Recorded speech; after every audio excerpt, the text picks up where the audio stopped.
Salam sejahtera, nama saya Ivy Glesia Jimin, berumur 17 tahun. Saya menuntut di Sekolah Menengah Kebangsaan Tun Fat Stephen Kilutoran, Sabah, dan berasal dari Kampung Ranap, Kiulu. Saya gemar membaca puisi pendek sambil mendengar lagu dan boleh bermain alat musik seperti biola. Penyertaan saya adalah dalam kategori Bahasa Melayu Sekolah Menengah. Baiklah, resensi buku saya pada hari ini bertajuk Debu Hiroshima, karya Othman Puteh. Buku ini dikarang oleh Othman Puteh yang merupakan seorang penulis Malaysia. Beliau dilahirkan pada 5 Januari 1944 di Kampung Kuala, Sungai Baru, Melaka.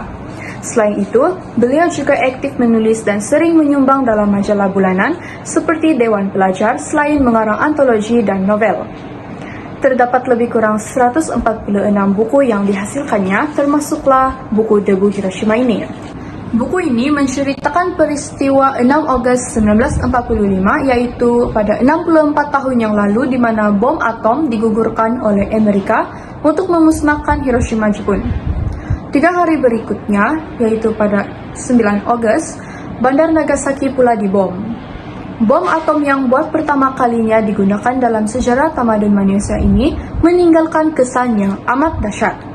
Dalam tragedi ini, beberapa orang anak Melayu yang menuntut di Jepun pada waktu itu berhadapan dengan saat-saat getir bertarung nyawa untuk hidup. Salah seorang daripadanya ialah Abdul Razak Abdul Hamid, anak Melayu yang berasal dari Kampung Baru, KL, terkena bom di Hiroshima tetapi selamat. Pada ketika itu, Abdul Razak yang berusia 20 tahun sedang berada di dalam bilik kuliah universitinya bersama seorang anak Brunei yang bernama Pangeran Yusof. Tiba-tiba, satu pancaran cahaya yang amat terang membelah cahaya matahari. Sedetik kemudian, bangunan universitinya ranap dan Abdul Razak tidak sadarkan diri. Setelah sadar kemudiannya, dia bersama-sama dengan Pangeran Yusof keluar daripada runtuhan itu. Bermula detik itu, mereka melalui pengalaman yang pahit, sedih, dan dahsyat dalam usaha mereka membantu menyelamatkan teman-teman, kenalan, dan mangsa-mangsa lain. Inilah suatu kisah dahsyat yang ngeri, sedih, pilu, dan penuh linangan air mata. Dalam keadaan inilah anak Melayu ini tegak dan terus hidup dengan tiada apa-apa cacat celanya. Sesuatu yang menakjubkan. Kisah ini diabdikan dalam buku Debu Hiroshima. Seterusnya, selepas selamat pulang ke tanah air pada awal November 1945, beliau meneruskan pengajiannya di SITC Tanjung Malim. Sebelum bersara, beliau merupakan pensyarah bahasa Melayu di ITM atau juga dikenali UITM Shah Alam. Menurut Cikgu Razak dalam bukunya itu, persiapan untuk misi itu dilakukan 2 tahun sebelumnya. Persiapan membuat bom atom dilakukan dengan nama rahsia Project Manhattan di padang pasir New Mexico. Apabila persiapan itu beroleh kejayaan, pihak Amerika memindahkan bom itu ke sebuah pelabuhan. Dari segi bentuknya, tiada luar biasa mengenai bom atom. Ia serupa sahaja dengan bom-bom yang lain kecuali saiznya yang lebih panjang dan besar. Kehadiran kapal terbang pengebom ini sebenarnya telah dapat dikesan pada pukul 7.25 pagi dan siren amaran serangan udara berkumandang nyaring di Bandar Hiroshima untuk kesekian kalinya. Serentak dengan itu, Radio Hiroshima juga menyiarkan pengumuman tentang kedatangan kapal terbang pengebom musuh. Walau bagaimanapun, penduduk-penduduk Hiroshima tidak menghiraukan sama sekali amaran serangan udara itu. Mereka bersikap tenang seperti biasa karena telah lali dengan amaran serangan udara. Sesungguhnya peperangan banyak membawa kemusnahan.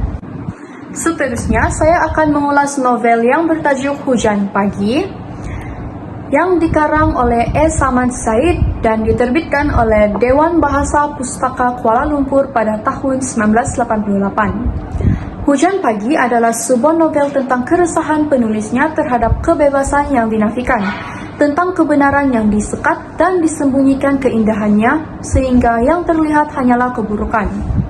Saya merasakan bahwa Hujan Pagi adalah gambaran yang paling sesuai untuk meletakkan diri Pak Samad sebagai seorang pejuang bahasa yang mana pena dan suaranya tidak pernah mengenal erti menyerah.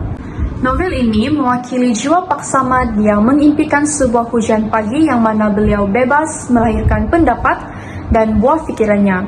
Novel ini sangat menarik karena mempunyai unsur-unsur legenda, sejarah, arkeologi, dan astronomi serta politik. Seterusnya, saya akan mengulas buku fakta untuk pelajar 1001 keunikan flora fauna dan robot yang menakjubkan yang ditulis oleh N. Kamaledewi dan diterbitkan oleh Sam Synergy Media SDN PhD. Buku ini mengandungi sebanyak 207 muka surat dengan topik-topik yang berbeza yang sangat menarik. Buku ini akan menjawab segala persoalan Anda tentang pengetahuan yang mengagumkan dunia. Anda juga tidak akan bosan membacanya karena disertakan dengan gambar berwarna yang menarik. Dengan ini, Anda akan lebih memahami serta dapat menambahkan pengetahuan karena banyak informasi yang belum pernah Anda ketahui dan akan membuka wawasan pengetahuan Anda tentang sejarah benda-benda pertama di dunia dan banyak lagi. Inilah buku pengetahuan yang luar biasa yang harus Anda miliki. Ia merupakan buku yang paling menarik untuk Anda dan keluarga Anda hayati. Beralih kepada buku seterusnya yang bertajuk Tubuh Badan yang Sihat yang ditulis oleh Dr. George D. Pamplona Roja dan diterbitkan oleh Editorial Safelis SL. Pengarang merupakan seorang dokter bedah dan pakar dalam kesehatan awam. Beliau telah mengenali tubuh badan manusia dengan baik di dalam maupun di luar.